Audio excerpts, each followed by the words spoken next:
오늘 저는 여러분과 함께 너희 빛을 사람 앞에 비치게 하라, 이 제목으로 말씀을 나누고자 합니다.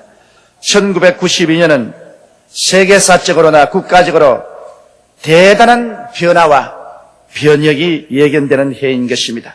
성경의 예언대로 통합을 향하여 줄기차게 전진해 나가는 유럽의 이 시는 더욱 강한 경제적인 단결로 세계적인 경제 대국으로 등장하게 될 것입니다. 국가연합이란 은거주춤한 옛 소련 여러 공화국은 기적이 일어나지 않은 한 세 내지 4개 국가로 나누어지고 말 것입니다. 중국은 중국대로 공산주의 이념으로 강력하게 통치해 왔던 10억 인구가 소련 공산주의의 와해로 그 구심점을 잃고 단결이 약해가는 중 등소평이 타기하게 될 때 4분 5열 여러 개의 나라로 나누어지고 말 것입니다.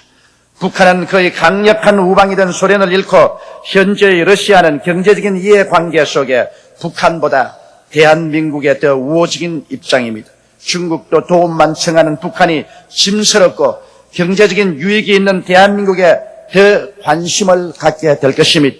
일본은 통일되고 강력한 한국을 바라지 않지만 북한의 핵무장에 겁을 먹고 오히려 한국 주체로 통일이 되며 한국 중심으로 평화가 이 반도에 정착하기를 바라고 있습니다. 이러므로 북한은 고립무원의 처지에다 내적인 격심한 경제 위기 속에서 돌발적인 일이 일어날 가능성이 대단히 큽니다. 그 가운데 우리 대한민국은 정치적으로 4대 선거의 경제적인 어려움 가운데 선진국으로 향하는 전진이냐, 그렇지 않으면 후진국의 벼랑으로 떨어져 가느냐의 기로에 서게 된 해입니다. 그 선택은 우리 국민들의 마음가짐에 있습니다. 돈 받지 않은 공명선거에 사치와 과소비를 억제하고 열심히 단결하여 일하면 놀라운 전화위복이 다가올 것입니다. 이와 같은 기상도 속에 우리 성도 한 사람 한 사람은 어떻게 이 해를 영광스럽게 살아가야만 할 것입니까? 이 모든 세계사적 변화는 성경에 예언된 말세 징조의 한 장면에 불과합니다. 새해와 함께 시간 저편에서 불어오는 말세 바람이 벌써 우리 옷깃을 펄럭이게 하고 있습니다. 이러한 때 우리는 어떠한 태도를 가지고 이 한 해를 살아야 되겠습니까? 첫째, 우리는 이제 우리 삶의 우선순위를 분명히 하고 살아야 할 때가 왔습니다. 어떠한 삶의 우선순위를 가지고 살아야 할까요? 우리는 항상 기도하며 깨어 있어야만 합니다. 누가복음 21장 34절로 36절에 있는 말씀대로 너희는 스스로 조심하라. 그렇지 않으면 방탕함과 술취함과 생활의 염려로 마음이 둔하여지고 뜻밖의 그날이 덫과 같이 너희에게 임하리라. 이날은 온 지구상에 거하는 모든 사람에게 임하리라. 이러므로 너희는 장차 올 이 모든 일을 능히 피하고 인자 앞에 서도록 항상 기도하며 깨어있으라 하시니라. 이와 같이 성경은 기록하고 있습니다. 그러므로 지금은 진실로 그 어느 때보다도 조심하면서 살아야 할 때가 왔습니다. 성경에는 생활의 방탕을 조심하라고 말하셨습니다. 세상적인 모든 유혹 속에 음란함과 세상 오락 등의 삶의 오지에 빠지면 생활 자세가 흐트러져 버리고 마는 것입니다. 생활 자세가 흐트러지면 삶의 선후 관계를 바꾸어 버리고 맙니다. 그뿐 아니라 성경은 술 취함을 경고하고 있습니다. 오늘날 세계만큼 술 소비가 많은 때가 없습니다. 사람들은 즐겁다고 술 마시고, 염려스럽다고 술 마시고, 잘 된다고 술 마시고, 안 된다고 술 마시고, 흥한다고 술 마시고, 망한다고 술 마시고, 온 세계는 술 취함 속에 있습니다. 이 술 취함 속에서 우리 마음이 둔하여지고 마비되어 버리고 맙니다. 그 다음 생활의 염려로 말미암아 사람들은 정신을 빼앗기고 있습니다. 격렬한 생존 경쟁 속에서 먹느냐 먹히느냐 이와 같은 경주를 하고 있습니다. 여기에서 그만 마음의 중심이 하늘나라에서 세상으로 흐트러지고 말 때가 많습니다. 이와 같은 것들이 마음을 둔하게 하고 영적으로 깨어나지 못하게 합니다. 그러나 잠들어 있으면 순식간에 세월이 지나고 주의 강림하심이 듯같이 덜컥 임하게 되는 것입니다. 그날에는 많은 사람이 주여 주여 하나 주의 나라에 들어가지 못하는 비극을 체험하게 될 것입니다. 이 주의 날이 이제는 바로 우리 눈앞에 와 있습니다. 예수님이 바로 우리 문 밖에 와서 문고리를 잡고 열려고 하는 그러한 처지에 놓여 있다는 사실을 우리는 깨달아야만 할 것입니다. 그러므로 우리 생활 환경을 정리해가면서 살아야만 합니다. 이사를 가는 사람은 이삿짐을 정리합니다. 이 지상의 성도들은 이제 불언간 장래에 모두 천국으로 출발해야 합니다. 그러므로 마음의 정리가 이미 지금부터 시작되어야만 하는 것입니다. 언제까지 흐트러진 마음으로 세상에 취해서 살 수는 없습니다. 고린도전서 7장 29절로 31절에 바울은 말씀하기를 형제들아 내가 이 말을 하노니 때가 단축하여 진거로 이후부터 안에 있는 자들은 없는 자같이 하며 우는 자들은 울지 않는 자같이 하며 기쁜 자들은 기쁘지 않은 자같이 하며 매매하는 자들은 없는 자같이 하며 세상 물건을 쓰는 자들은 다 쓰지 못하는 자같이 하라. 이 세상의 형적은 지나감이라고 말하고 있는 것입니다. 이 세상에 우리가 발붙여 살고 있는 모든 인간의 제도와 생활은 이제 신속히 허물어져가고 이 세상은 지나갑니다. 이 세상에 발을 붙이고 이 세상에 정을 두고 사는 사람은 이 세상과 함께 멸망하고 말 것입니다. 이러므로 이 세상에 정신이 현혹되지 말아야 하는 것입니다. 그러면 우리는 어떻게 할까요? 하늘나라와 하늘의 의를 먼저 구하며 살아야 되는 것입니다. 우리의 생활 가운데 시간의 사용을 엄격하게 절제해야 됩니다. 우리는 성수주의라는 것을 엄격하게 지켜야 됩니다. 엿새 동안 일하고 일했지는 교회에 나와서 하나님을 섬기는 삶을 살아야 합니다. 그리고 우리 시간 사용해서 할 수만 있으면 많은 시간을 활용하여 주님 섬기는 것을 먼저 하는 그와 같은 삶을 살아야 합니다. 그리고 우리의 금전을 사용해서도 반드시 11조를 하나님 재단에 드리고 천국 사업에 먼저 물질을 사용하며 살아야 되는 것입니다. 이것이 하나님께서 우리에게 주신 사명인 것입니다. 이웃과의 만남에서도 할 수만 있으면 불신자와 교제를 하는 더 많은 시간을 성도와의 교제를 돈독히 하여 서로 신앙을 돋구는 이러한 일을 해야만 하는 것입니다. 이렇게 할 때 우리는 삶의 우선순위를 올바르게 정하고 살아갈 수가 있습니다. 우리의 흐트러진 마음을 완전히 정돈할 때가 왔습니다.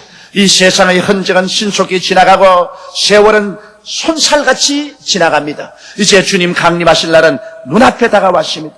세계사적으로 그리고 예언이 성취되는 국제적인 상황을 통해서 우리는 이제 가장 마지막 때에 살고 있는 것을 알고 있습니다. 이러므로 잠에서 깨어 일어나서 금년 새해에는 열심으로 주님 중심으로 살고 하나님 사업에 충성하는 여러분이 다 되시기를 주님 이름으로 축원합니다.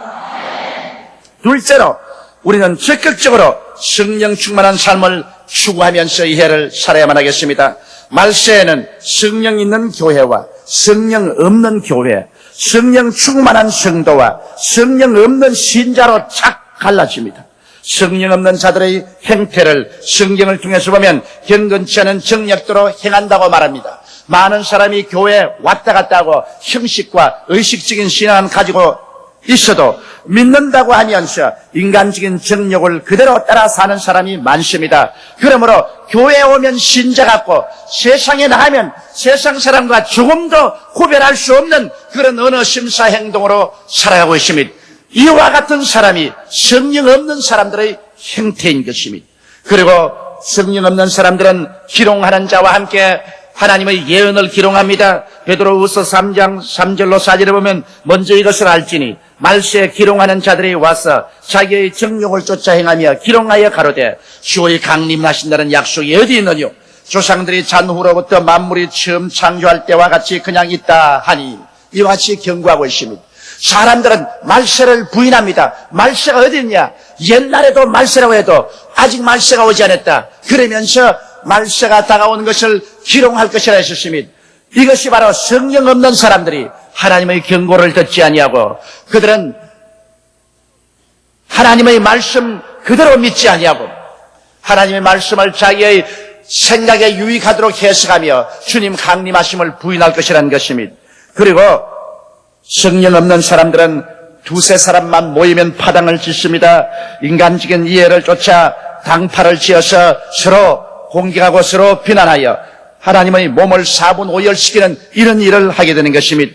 그리고 육에 속한 사람들은 기도가 없고 말씀 공부나 회개가 없습니다. 갈라디아서 5장 19절로 21절 같은 삶을 삽니다. 육체의 일은 현저하니 곧 음행과 더러운 것과 호색과 우상숭배와 술수와 원수를 맺는 것과 분쟁과 시기와 분냄과 당짓는 것과 불리함과 이단과 투기와 술취함과 방탕함과 또 그와 같은 것들이라. 저는 너희에게 경고한 것 같이 경계하노니 이런 일을 하는 자들은 하나님의 나라를 유업으로 받지 못할 것이요, 이와 같이 경계하고 있습니다. 그러므로 우리는 성령 없는 사람과 같이 되지 말아야 될 것입니다. 그러면 성령이 있는 생활은 어떠한 생활일까요? 성령이 있는 생활은 보혜사 성령님을 그들 생활 가운데 수시로 인정하고 환영하고 모셔드리며 의지하는 삶인 것입니다.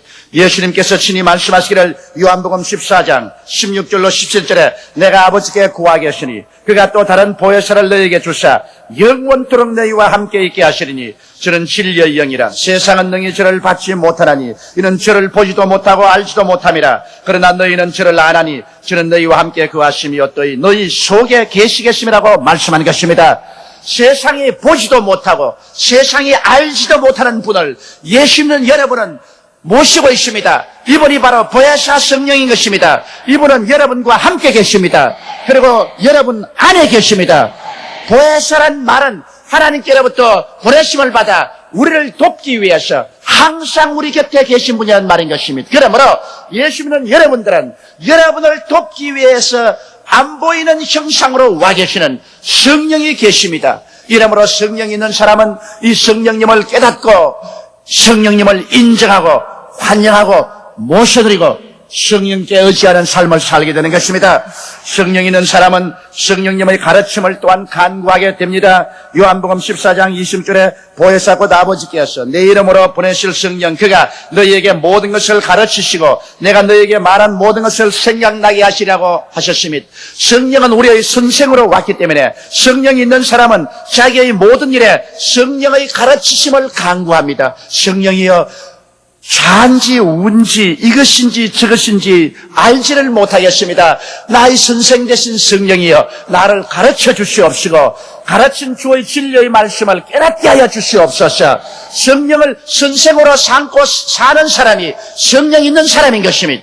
그리고 또 성령으로 인하여 예수님을 깊이 체험하는 사람이 성령 있는 사람입니다. 요한복음 16장 13절로 15절에 보면 그러나 진리의 성령이 오시면 그가 너희를 모든 진리 가운데로 인도하시리니 그가 자의로 말하지 않고 오직 듣는 것을 말하시며 장래일을 너희에게 알리시리라. 그가 내 영광을 나타내리니 내 것을 가지고 너희에게 알리겠습니다. 무릇 아버지께 있는 것은 다 내 것이라. 그러므로 내가 말하기를 그가 내 것을 가지고 너희에게 알리리라 하였노라. 요한복음 15장 26절로 27절에는 내가 아버지께로서 너에게 보낼 보혜사 곧 아버지께로서 나오시는 진리의 성령이 오실 때 그가 나를 증거하실 것이요 너희도 처음부터 나와 함께 있었으므로 증거하느니라고 하셨습니다. 그러므로 성령은 예수님을 증거하기 위해서 오신 영이신 것입니다.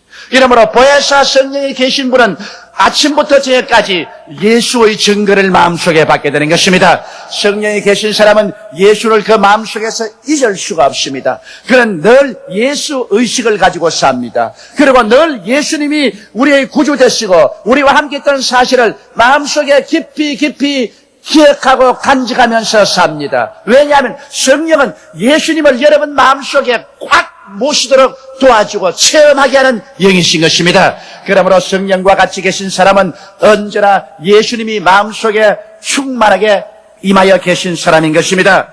그리고 성령이 함께하는 사람은 성령의 인도를 늘 구하는 사람입니다. 로마서 8장 14절에 무릇 하나님의 영으로 인도함을 받는 그들은 곧 하나님의 아들이라고 말하셨습니다. 하나님이 아들이면 하나님의 영의 인도를 간구해야 되는 것입니다. 하나님의 성령은 여러분과 나를 이 미로와 같은 인생길에서 바른 길로 인도하기 위해서 온 안내자인 것입니다. 성령은 우리의 길을 밝히 알고 계신 것입니다. 그러므로 우리의 지혜와 총명을 가지고서 길을 인도하지 말고 성령의 인도를 받는 여러분 되시기를 주의 이름으로 축원합니다. 여러분은 성령께 여러분의 인생길을 인도해 달라고 간구하십시오. 성령이 밝히 바른 길로 인도해 주시는 것입니다. 그리고 성령이 같이 하시는 분은 성령으로 기도하는 사람입니다. 로마서 8장 26절에 이와 같이 성령도 우리 연약함을 도우시나니 우리가 마땅히 빌 바를 알지 못하나 오직 성령이 말할 수 없는 탄식으로 우리를 위하여 친히 간구하시느니라. 성령께 기도를 부탁하면 성령이 우리를 통하여 뜨거운 기도를 할 수 있도록 도와주시는 것입니다. 미지근하고 식어버린 기도가 아닙니다. 말할 수 없는 탄식으로 마음에 끓어오르는 열정을 가지고서 하나님께 기도하도록 성령이 도와주시는 것입니다. 그러므로 성령과 더불어 기도하는 사람은 육체의 일을 도모할 수가 없습니다. 성령께서는 여러분을 붙잡아서 뜨겁고 끓고 열렬한 기도를 하기를 원하십니다. 여러분의 영혼 속에 끓어오르는 성령의 기도를 하게 되면 여러분은 영광에서 영광으로 변화되는 체험을 하게 되는 것입니다. 이러므로 성령께 기도를 부탁하고 기도할 힘을 부탁하는 그 사람은 성령과 함께하는 사람인 것입니다. 그리고 성령이 주시는 꿈을 받는 사람이 성령과 함께하는 사람입니다. 사도행전 2장 11절에 보면 하나님이 가라사대 말세 내가 내 영으로 모든 육체에게 부어주리니 너희의 자녀들은 예언할 것이요 너희 젊은이들은 환상을 보고 너희 늙은이들은 꿈을 꾸리라고 말씀을 하셨습니다. 그러므로 성령으로 말미암아 우리 마음속에 꿈을 받아서 하나님이 주는 꿈을 가지고서 인생을 사는 이 사람들이 성령 충만한 삶을 사는 사람들인 것입니다. 셋째로 이 마지막 때는 예수님의 보혈에 더 큰 관심을 가지고 살아야 되는 것입니다. 예수님의 보혈만이 우리에게 용서와 의를 가져옵니다. 히브리서 9장 11절로 12절에 그리스도께서 장래 좋은 일의 대제사장으로 오사 손으로 짓지 아니하고 곧 이 창조에 속하지 아니한 더 크고 온전한 장막으로 말미암아 염소와 송아지의 피로 아니하고 오직 자기 피로 영원한 속죄를 이루사 단번에 성소에 들어가시니라고 하셨습니다. 예수 그리스도는 십자가에서 피를 흘려 여러분의 과거의 죄, 현재의 죄, 미래의 죄, 모든 죄를 영원히 용서해버리고 말한 것입니다. 영원히 용서하는 보혈을 우리 갖고 삽니다. 그러므로 이 보혈로 매일같이 우리는 목욕하고 씻음을 받고 용서받는 의인으로 살아야 되는 것입니다. 그뿐 아니라 여러분 예수 그리스도의 보혈의 능력은 여러분과 저에게 율법의 정죄와 심판에서 구해주시는 보혈입니다. 로마서 5장 9절에 그러면 이제 우리가 그 피를 인하여 이롭다 하심을 얻었은즉 더 그로 말미암아 진노하심에서 구원을 얻을 것이라. 장차 하나님의 율법이 죄 지은 사람을 정죄해서 심판하고 형벌할 때 예수 그리스도의 보혈은 이 하나님의 진노에서 우리를 다 멸하게 해주시고 하나님의 태양 같은 사랑을 받게 해주는 것이 보혈의 능력인 것입니다. 그리고 보혈은 하나님과 우리를 하나 되게 하십니다. 로마서 3장 25절에 이 예수를 하나님이 그 피로 인하여 믿음으로 말미암는 화목 제물로 세우셨으니 이는 하나님께서 기일이 참으시는 중에 전에 지은 죄를 간구하심으로 자기의 의로우심을 나타내려 하심이라. 보혈은 하나님과 우리 사이를 화목케 합니다. 시간의 장벽을 제껴버리고 공간의 장벽을 제껴버리고 하나님이 우리 안에 우리가 하나님 안에 들어와서 하나님과 더불어 살도록 만드는 역사를 예수의 보혈이 나타내시는 것입니다. 그리고 보혈은 마귀를 멸하여 버립니다. 요한계시록 12장 10절로 11절에 내가 또 들으니 하늘에서 큰 음성이 있어 가로되 이제 우리 하나님의 구원과 능력과 나라와 또 그의 그리스도의 권세가 이루었으니 우리 형제들을 참수하던 자 곧 우리 하나님 앞에서 밤낮 참수한 자가 쫓겨났고 또 여러 형제가 어린 양의 피와 자기의 증거하는 말을 인하여 저를 이기었으니라고 말하고 있는 것입니다. 예수의 보혈을 의지하고 우리의 강한 신앙을 의지하면 원수 마귀를 쫓아버릴 수가 있게 되는 것입니다. 보혈의 능력으로 우리의 병이 고침을 받고 보혈의 능력이 가시와 은거키를 취하고 아브라함의 축복의 땅에 들어가게 하며 보혈이 사망을 이기고 우리에게 영원한 소망을 펼쳐주시는 것입니다. 그렇기 때문에 새해에는 더 많이 예수님의 보혈을 찬미하고 그리스도의 보혈을 믿고 그리스도의 보혈을 입으로 시인하고 그리스도의 보혈을 감사하는 여러분 되시기를 주 이름으로 축원합니다. 보혈의 능력을 우리가 의지하고 나갈 때 우리는 더 강력한 신앙인이 되어서 살아갈 수가 있습니다. 넷째로 우리는 마지막 때 정말 빛과 소금이 되어서 살아야 될 것입니다. 현재 우리 국가와 사회를 바라볼 때 무언가 깊이 잘못되고 있는 것입니다. 국가의 행정과 제도가 변천되어가는 현실을 따르지 못함도 우리가 잘 압니다. 중소기업 후원이나 수출 산업의 활성화나 건축 행정이나 물가고 등 전부 국가가 하는 일을 보면 사후 방문 약방문식을 하고 있습니다. 국가 행정이 현실적인 우리 생활을 따라가지 못하고 있다는 사실도 이것은 탄식하지 아니할 수 없습니다. 그러나 그보다 더한 것이 우리 국민의 도덕성 타락의 현실의 최대의 문제가 있습니다. 옛날에 동방예의지국이 하던 우리나라가 이제는 처처에 도덕과 윤리가 무너지는 소리가 들리고 있습니다. 여러분, 국민 도덕성 타락이 오늘 우리 한국의 정치와 경제의 모든 사회 문제의 근원이 되는 것입니다. 1991년 한 해를 돌이켜볼 때 우리는 많은 사건들을 신문과 텔레비를 통해서 보았습니다. 수서 비리 사건 같은 거 보십시오. 정치 권력과 기업의 담합으로 인하여 순식간에 수천억 대의 돈을 벌게 하는 이런 부정축제, 이런 것이 도덕의 와해가 아니고 무엇인 것입니까? 이런 일이 있고 국민이 어떻게 단합해서 살아갈 수 있겠습니까? 페놀 오염 사건, 돈만 번다면 다른 사람은 못 살아도 좋다는 기업 윤리의 부재를 증명합니다.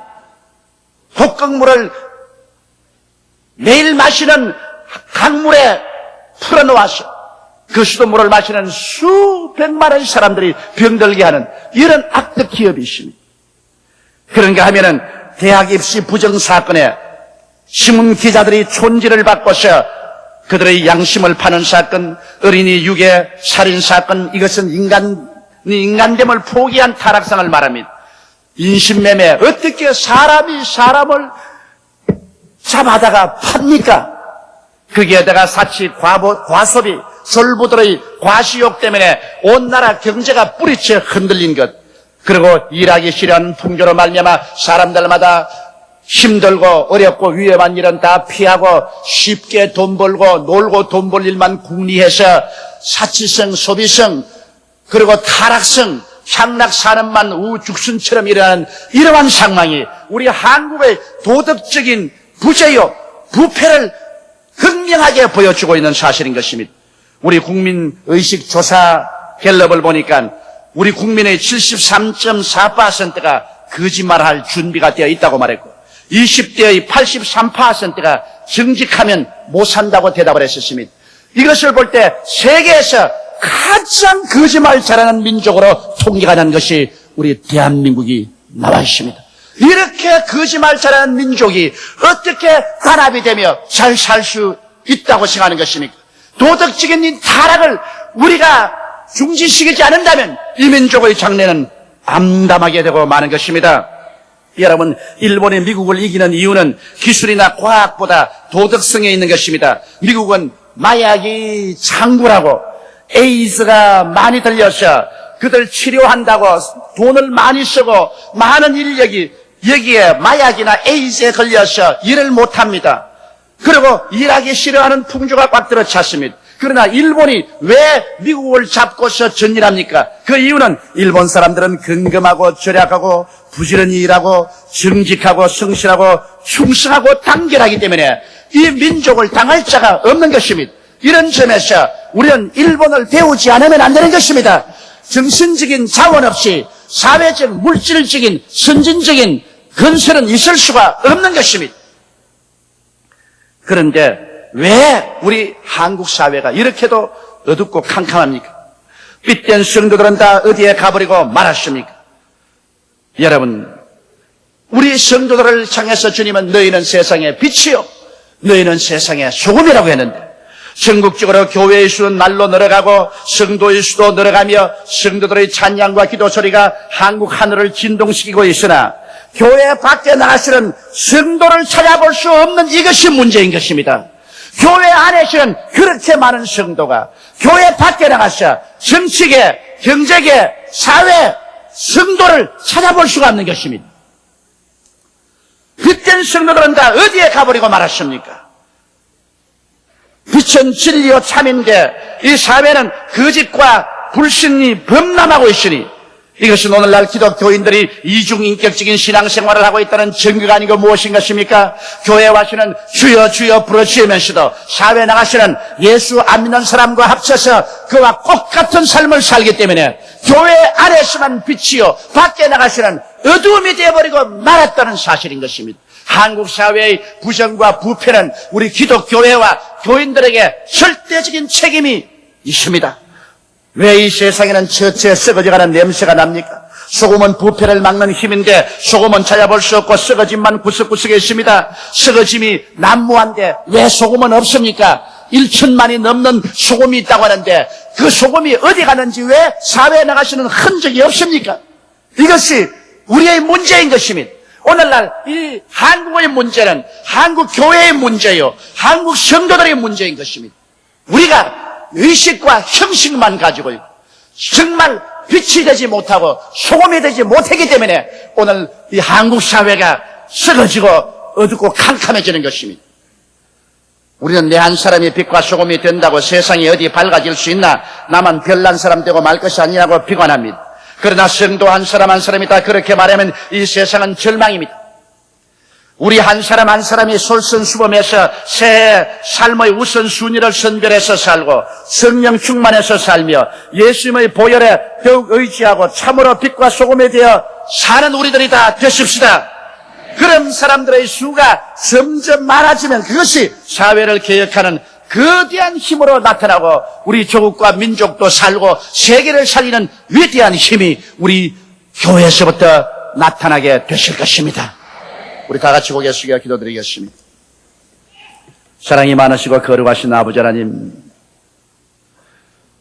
외치는 자만큼 많은 생명수는 말라버리고 말았습니다. 교회는 만큼 많은 빛은 어둡습니다. 성도는 만큼 많은 썩어짐만 꽉 들어차고 소금은 사라졌습니다. 하나님 아버지여, 이 일이 웬일입니까? 1992년 새해에는 한국의 1200만 성도들이 모두 일어나서 하나님 아버지 삶의 우선순위를 잘 정하고 성령으로 더우려 살며 하나님 우리 아버지 앞에서 보혈을 의지하고 보혈의 능력으로 씻음받고 승리하며 빛과 소금이 되는 삶을 살게 도와주시옵소서. 그래서 우리도 살고 나라도 살리는 역사가 교회에서부터 출발하게 도와주옵소서.